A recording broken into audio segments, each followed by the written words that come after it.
Hello Cowboys Nation, welcome to another video, and without further ado, let's get to another round of news from America's team.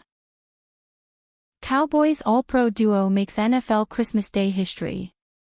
While not on a regular basis until 2020, the NFL has played games on Christmas Day dating back to 1971 and never seen a play like what Dallas Cowboys quarterback Dak Prescott and wide receiver Cowboys Turpin pulled off against the Washington Commanders.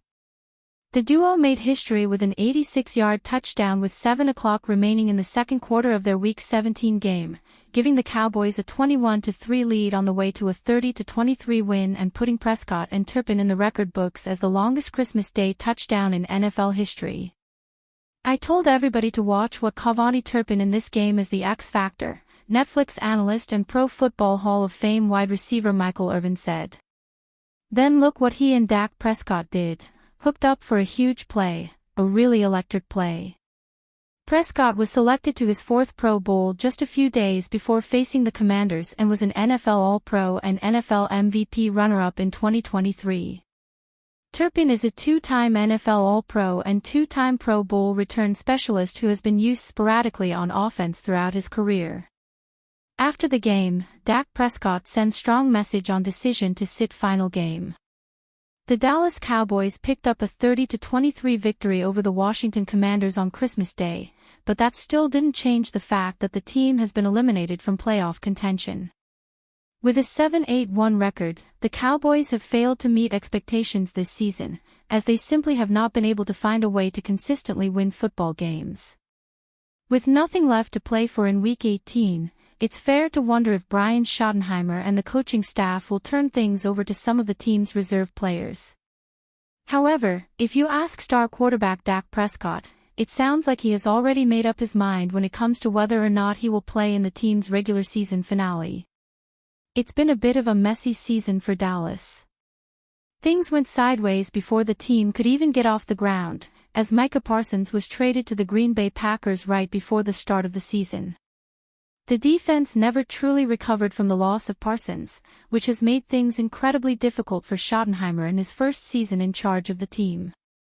The Cowboys have had stretches where they have looked like one of the top teams in the league, but those moments have been fleeting. Much of the team's success has come on the back of its offense, as Prescott has enjoyed quite a bit of success throwing the football to guys like CeeDee Lamb, George Pickens, and Jake Ferguson. There's no doubt that missing the playoffs qualifies as a failed season for Dallas. And yet, even with nothing left to play for in Week 18, Prescott still wants to go out and win the team's final game of the season. While he understands there's a chance he won't play next weekend, Prescott made it clear that if it were up to him, he'd be taking the field when the team wraps up its season against the New York Giants. "I'll have some fight back," Prescott said when asked how he'd respond to being asked to sit out in Week 18. "It depends on how it comes. What's the purpose? What's the reason? Obviously, I understand being approached about it. The conversations we've already had about it are for me to play. Very prideful, a lot of pride in that. I want to go out there, and I want to win. I want to play." The case to sit Prescott for the final game of the regular season isn't too hard to map out. Not only would the team avoid the possibility of him suffering a serious injury, but it would also get a look at his backup, Joe Milton III, to see what he's capable of.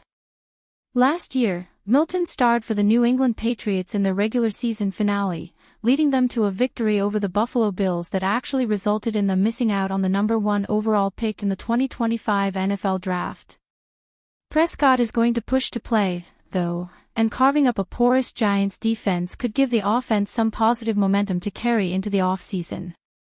Not much has gone right for Dallas this season, but giving Prescott and the rest of the starters a chance to finish the season on its own terms may be the best option for team morale. For now, the team will enjoy some extra time off before turning its attention to its final game of the season. Cowboys predicted to part ways with $36 million defender. While we all get a few more weeks to simmer in the utter disaster that's been the Dallas Cowboys in the 2025 regular season, it's important to remember there was a fleeting glimmer of hope that came around the NFL trade deadline. That was when the Cowboys made trades for two defensive standouts in New York Jets defensive tackle Quinnen Williams and Cincinnati Bengals inside linebacker Logan Wilson, then reeled off 3 consecutive wins. That stretch included consecutive wins over the two teams who played in the last Super Bowl with the Philadelphia Eagles and Kansas City Chiefs. While that run pushed the Cowboys back into playoff contention, their current 3-game losing streak led to them being eliminated from the postseason with 3 games remaining in the regular season. Williams went on to earn Pro Bowl honors and will be part of the Cowboys' long-term plans. Wilson, on the other hand, may be playing his last few games in a Cowboys uniform.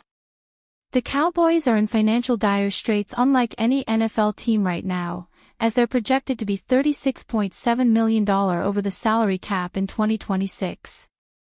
That means a major bloodletting is on the way in terms of the roster, with Spotrac's Michael Giannitti singling Wilson out as a likely candidate to be released. Wilson was acquired from Cincinnati at the deadline for a 7th-round pick, hoping to offer a shot in the arm to a position that was vulnerable through much of 2025, Giannitti wrote on December 21. While the 2 years, $13.7 million remaining on the contract isn't terribly daunting, Dallas likely opts for the early March cap space and attempts to rebuild the off-ball linebacker position from the ground up this spring. Releasing Wilson frees up $6.5 million of space. For some reason, the Cowboys traded for Wilson and chose not to play him over Kenneth Murray, with Wilson making just 1 start in the 6 games since he was acquired in the trade. Murray, on the other hand, has been one of the NFL's worst players at his position this season and is in the last year of his contract, which means he's even more likely to not be on the Cowboys in 2026 than Wilson. Wilson, 6'2" and 245 pounds, was a 2-time All-Mountain West Conference pick at the University of Wyoming before the Bengals selected him in the 3rd round, number 65 overall, of the 2020 NFL Draft. Wilson became a full-time starter in his 2nd season, the same year the Bengals shocked the NFL and played in the Super Bowl for the first time since 1988. In the last 4 seasons, Wilson has over 100 tackles each year and has shown a knack for making game-changing plays with 12 career interceptions, 7 forced fumbles, 26 pass deflections, 19 TFL and 18 QB hits. With the Bengals, for some reason, he was playing behind rookie Barrett Carter despite Wilson signing a 4-year, $36 million contract extension before the 2023 season.